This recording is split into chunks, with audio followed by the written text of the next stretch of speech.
Ya Ali Madad. This is me, Zulfikar Ali Jaisani. We are pleased to bring another series of lectures under the title Ya Ali Madad.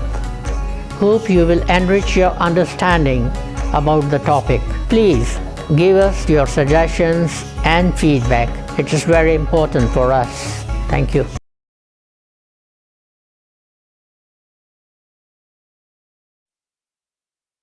اللہم صلی علی محمد و آل محمد.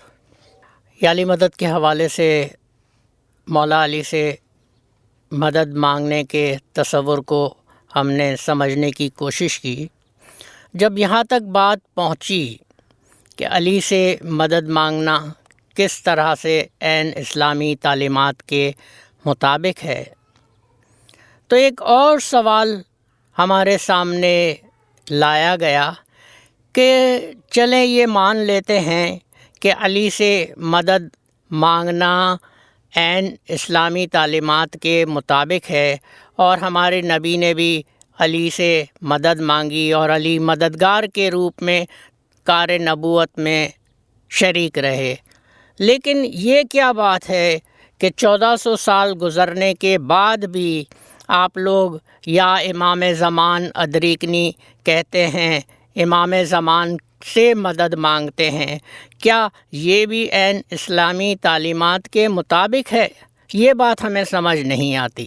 یہ بات سن کر، یہ سوال سن کر ہمیں ذرا تعجب نہیں ہوا، کیونکہ میرے پیارے نبی کو جو امام الانبیاء تھے، جو تمام نبیوں کے سردار تھے، ان کو بھی یہ بات معلوم تھی کہ ایک وقت ایسا بھی آئے گا کہ جب اس قسم کے لوگ ہوں گے جو ایسا سوال سامنے رکھیں گے. اسی لیے جب غدیر خم کے مقام پر اللہ کے نبی نے حضرت علی کو متعارف کرایا مولا کی حیثیت سے اور حدیث بیان کی، ارشاد فرمایا من کنتم مولا فہذا علی مولا، کہ جس کا میں مولا ہوں علی بھی اس کے مولا ہیں. تو یہاں پر ایک تصور ہمیں ملتا ہے کہ علی کو مولا و مددگار کی حیثیت سے رسول نے متعارف کروایا. اور ایک اور معروف حدیث جسے حدیث ثقلین کہتے ہیں، ثقلین کہتے ہیں دو چیزوں کو. حدیث ثقلین بھی اسی واقعے کی، اسی سلسلے کی ایک کڑی ہے، جس میں نبی ارشاد فرماتے ہیں انی تارکن فیکم الثقلین کتاب اللہ و عطرتی، کہ میں تمہارے درمیان دو بھاری چیزیں چھوڑے جاتا ہوں، کتاب اللہ، اللہ کی کتاب، اور میری عطرت. لن یتفرقا حتی یرد علیہ الحوض، یہ دونوں ایک دوسرے سے جدا نہیں ہوں گے یہاں تک کہ حوض کوثر پر ظاہر ہو جائیں، وارد ہو جائیں. اب عطرت کسے کہتے ہیں؟ تو عطرت آل کو کہتے ہیں، اولاد کو کہتے ہیں. یعنی صرف علی کو امام نہیں مقرر کیا، علی کو مولا نہیں بنایا، بلکہ ارشاد یہ ہوا کہ میری عطرت ساتھ رہے گی قرآن کے، تاکہ وہ قرآن کی ہدایت لوگوں تک پہنچاتی رہے، اور یہ سلسلہ اس وقت تک رہے گا، یہ دونوں اس وقت تک ساتھ رہے گی جب تک یہ حوض کوثر پر وارد نہ ہو جائیں، قیامت تک یہ سلسلہ رہے گا. گویا ہر زمانے میں علی جیسا ایک امام موجود ہوگا جو مومنین کی رہنمائی کرتا رہے، جن سے مومنین مدد طلب کرتے رہیں اور اپنے دنیاوی اور دینی مسائل کو ان کے سامنے پیش کرتے رہیں. اور یہ صرف میرے نبی محمد مصطفیٰ کا واقعہ نہیں ہے، بلکہ نبی کی آل اور ان کے تبرکات کا ذکر تو قرآن میں بھی موجود ہے. تابوت سکینہ کا ذکر ملتا ہے قرآن شریف میں. تابوت سکینہ کیا چیز تھی؟ تابوت سکینہ ایک لکڑی کا بنا ہوا صندوق تھا، اور اس میں نبی کے تبرکات تھے، حضرت موسیٰ کے تبرکات تھے، حضرت ہارون کے تبرکات تھے. کلام پاک میں ارشاد ہوتا ہے سورہ بقرہ کی 248ویں آیت، وقال لہم نبیہم ان آیات ملک ہی، کہ اس بادشاہ کی نشانی یہ ہوگی این یاتکم التابوت فیہ سکینۃ من ربکم و بقیۃ مما ترک آل موسیٰ و آل ہارون۔ اس بادشاہ کی نشانی یہ ہوگی کہ تمہارے پاس ایک صندوق آئے گا جس کے اندر تمہارے رب کی طرف سے تمہارے لیے تسکین کا سامان ہوگا، اور آل موسیٰ اور آل ہارون کے تبرکات ہوں گے، ان کے چھوڑے ہوئے تبرکات ہوں گے۔ تحملہ الملائکۃ ان فی ذلک آیات لکم ان کنتم مومنین، جسے فرشتے اٹھائے ہوئے ہوں گے، اور ان میں یقیناً ایمان رکھنے والوں کے لیے، مومنین کے لیے نشانی ہے۔ اب اس صندوق میں ایسی کیا خاص بات تھی؟ اس صندوق میں حضرت موسیٰ علیہ السلام کا عصا مبارک تھا، لاٹھی تھی، حضرت موسیٰ علیہ السلام کے کپڑے تھے، حضرت ہارون علیہ السلام کا عصا مبارک تھا، حضرت ہارون اور حضرت موسیٰ علیہ السلام کے نالین پاک تھے، یعنی جوتوں کی جگہ پہ جو اس وقت پہنے جاتے تھے وہ تھے، اور وہ صندوق بنی اسرائیل جب جنگ کے لیے جاتے تھے تو یہ تبرکات، یہ صندوق سامنے رکھتے تھے، اور اللہ کے حکم سے انہیں فتح حاصل ہوتی تھی، کامیابی حاصل ہوتی تھی۔ وہ کوئی دعا مانگتے تھے اللہ سے تو اس کو سامنے رکھتے تھے، اور اس کے وسیلے سے خیر و برکت نازل ہوتی تھی۔ اور اگر یہ بات ہے، حضرت موسیٰ علیہ السلام کے کپڑوں میں ایسی کیا خاصیت تھی؟ موسیٰ علیہ السلام تو چلیے اللہ کے نبی تھے، ہارون علیہ السلام اللہ کے نبی تھے، تو ان کے کپڑوں میں ایسی کیا کرامت تھی کہ ان کے گزرنے کے بعد بھی بنی اسرائیل کے لوگ یہ تبرکات اور ان کی وجہ سے کامیابی حاصل کرتے تھے؟ تو جناب، جس چیز کو اللہ کے نبی سے نسبت ہو جائے، جس چیز کو اللہ کے نبی سے نسبت ہو جائے تو وہ چیز خیر و برکت کا باعث ہو جاتی ہے، اور اسی کے ذریعے اللہ کی رحمتیں بھی نازل ہوتی ہیں، برکتیں بھی نازل ہوتی ہیں، مشکلیں بھی آسان ہو جاتی ہیں، اور مشکل کشائی لوگوں کی ہو جاتی ہے، ہر درد کا درمان اس سے ملتا ہے۔ اب یہ حضرت موسیٰ اور ہارون کا ذکر تھا، ہم امام زمان سے مدد کی بات کر رہے تھے۔ تو جناب یہاں ایک اور حدیث جو بہت معروف حدیث ہے، ارشاد ہوتا ہے میرے نبی کا، یا علی انت منی بمنزلتی ہارون من موسیٰ، اے علی تمہاری میرے ساتھ وہی نسبت ہے جو ہارون کی موسیٰ کے ساتھ۔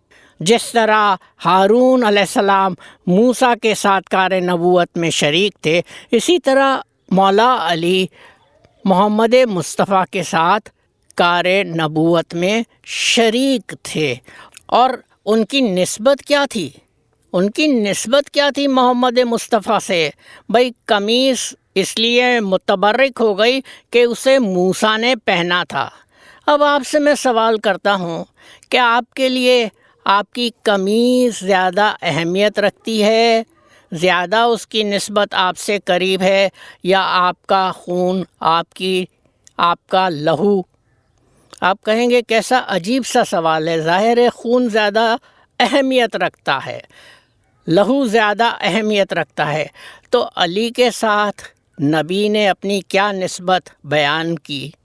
علی کے ساتھ اپنی نسبت اس طرح سے بیان کی، یا علی لحم کا لحمی، تمہارا گوشت میرا گوشت ہے، یا علی دم کا دمی، تمہارا خون میرا خون ہے، یا علی عظم کا عظمی، تمہاری ہڈیاں میری ہڈیاں ہیں، یا علی انا من کا و انت منی، تم مجھ سے ہو اور میں تم سے ہوں، یا علی روح کا روحی، اے علی تمہارا روح میرا روح ہے، یا علی قلب کا قلبی، اے علی تمہارا دل میرا دل ہے۔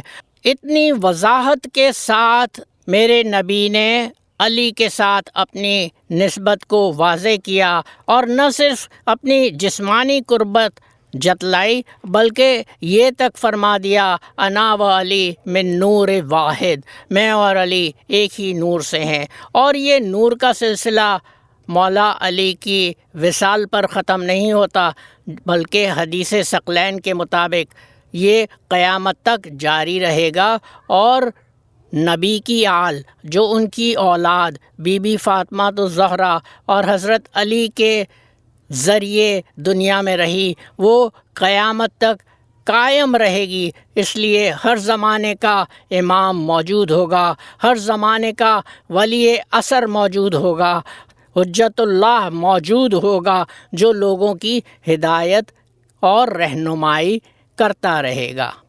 ہر زمانے کا امام موجود ہے اور لوگ اس سے رہنمائی حاصل کرتے ہیں۔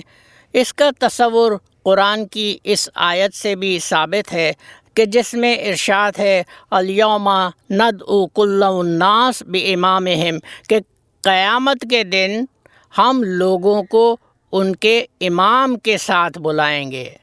گویا انسان کے گروہوں کا، بنی نوع انسان میں ہر ایک کا رہنما یا امام موجود ہے، اور قیامت کے دن جس کا جو امام ہوگا وہ ان کی شفاعت اللہ کے حضور کر سکے گا، اور ظاہر بات ہے جو امام من جانب اللہ ہوگا اس کی شفاعت ضرور قبول ہوگی، ورنہ امام تو کافروں کے بھی ہوتے ہیں، امام تو کافروں کے بھی ہوتے ہیں۔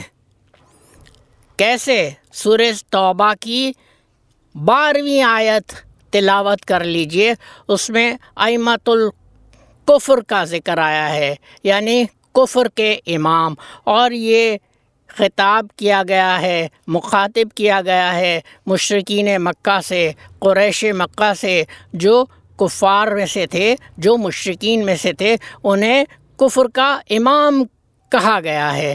تو جن کے امام جو ہوں گے ان کے ساتھ وہ قیامت کے دن پیش ہوں گے۔ ہر زمانے کا ولی امر موجود ہے، ہر زمانے کا ولی امر موجود رہے گا، اور اسی لیے ہم یا امام زمان ادریکنی کہتے ہیں اور امام زمان سے مدد مانگتے ہیں، اور ہمیں وہ مدد مل جاتی ہے، ہمیں وہ حاصل ہو جاتا ہے جس کی طلب ہم کرتے ہیں۔ یہ مناسب معلوم ہوتا ہے کہ ہم اس سلسلے کا اختتام بھی امام زمان سے مدد مانگتے ہوئے، دعائیں مانگتے ہوئے کریں۔ یا امام زمان ہمیں دنیاوی اور اخروی زندگی میں کامیابی اور کامرانی عطا فرما۔ یا امام زمان ہماری تمام مشکلات کو دور فرما دے۔ یا امام زمان ہمارا رزق کشادہ کر دے۔ یا امام زمان جو بے اولاد ہیں انہیں اولاد عطا فرما۔ یا امام زمان ہمیں ہمیشہ اپنا تابع فرمان رکھ، اپنا فرما بردار مومن بنا۔ اور یا امام زمان ہمارے دلوں سے، ہماری روح سے علی اور اس کی آل کی محبت کبھی ختم نہ ہو پائے۔ آمین۔ اللہم صلی علی محمد و آل محمد۔ Thank you for watching. Please subscribe to our channel for future updates and videos. Thank you.